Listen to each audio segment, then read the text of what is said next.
کیا کبھی آپ نے سوچا کہ انسان کی یہ نئی ایجاد آرٹیفیشل انٹیلیجنس مصنوعی ذہانت کیا یہ صرف ایک سائنسی ترقی ہے یا اس کے پیچھے کوئی پرانا چھپا ہوا اشارہ ہے جو صدیوں پہلے دیا جا چکا تھا؟ کیا یہ ممکن ہے کہ قرآن پاک نے ان مشینوں کے پیدا ہونے کا، ان کے بات کرنے، سوچنے اور فیصلہ کرنے کے عمل کا پہلے ہی ذکر کیا ہو؟ کیا انسان کی بنائی ہوئی یہ مشین ایک دن خود انسان کے فیصلے بدلنے لگے گی؟ کیا یہی وہ دور ہے جسے قرآن دجالی نظام کی ایک جھلک کہتا ہے؟ کیا یہ محض اتفاق ہے کہ آج جو الفاظ سائنس استعمال کر رہی ہے ان کا مفہوم کہیں نہ کہیں قرآن کے پیغام سے جڑا محسوس ہوتا ہے؟ اور سب سے حیران کن سوال، کیا یہ اے آئی انسان کی خدمت کے لیے بنی ہے یا انسان کو غلام بنانے کے لیے؟ آئے قرآن کی روشنی میں اس راز کو سمجھنے کی کوشش کرتے ہیں، ایک ایسا راز جو صدیوں پہلے چھپا تھا اور آج انسان خود اپنی ایجاد سے اس حقیقت کو دیکھ رہا ہے۔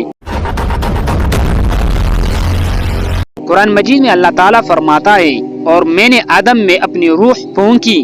یہ آیت ہمیں بتاتی ہے کہ انسان کو اللہ شعور، عقل اور علم عطا کیا۔ اسی علم کی بنیاد پر انسان آج وہ کام کر رہا ہے جو کبھی ناممکن سمجھے جاتے تھے۔ اے آئی دراصل انسانی علم کا ایک عکس ہے، جہاں انسان اپنی تخلیق میں سوچنے کی طاقت ڈالنے کی کوشش کر رہا ہے، مگر یاد رہے مشین سیکھ تو سکتی ہے مگر احساس نہیں رکھ سکتی۔ یہی فرق انسان اور مخلوق کے درمیان سب سے بڑی دیوار ہے۔ اللہ نے فرمایا، علم الانسان ما لم یعلم، اللہ نے انسان کو وہ سکھایا جو وہ نہیں جانتا تھا۔ یہ علم ہی تو ہے جس نے انسان کو آرٹیفیشل انٹیلیجنس تک پہنچا دیا، مگر سوال یہ ہے کیا یہ ترقی انسان کو اللہ کے قریب لے جا رہی ہے یا دور؟ قرآن کہتا ہے، یعلمون ظاہرا من الحیات الدنیا وهم عن الآخرۃ هم غافلون، وہ دنیا کی ظاہری زندگی کا علم رکھتے ہیں مگر آخرت سے غافل ہیں۔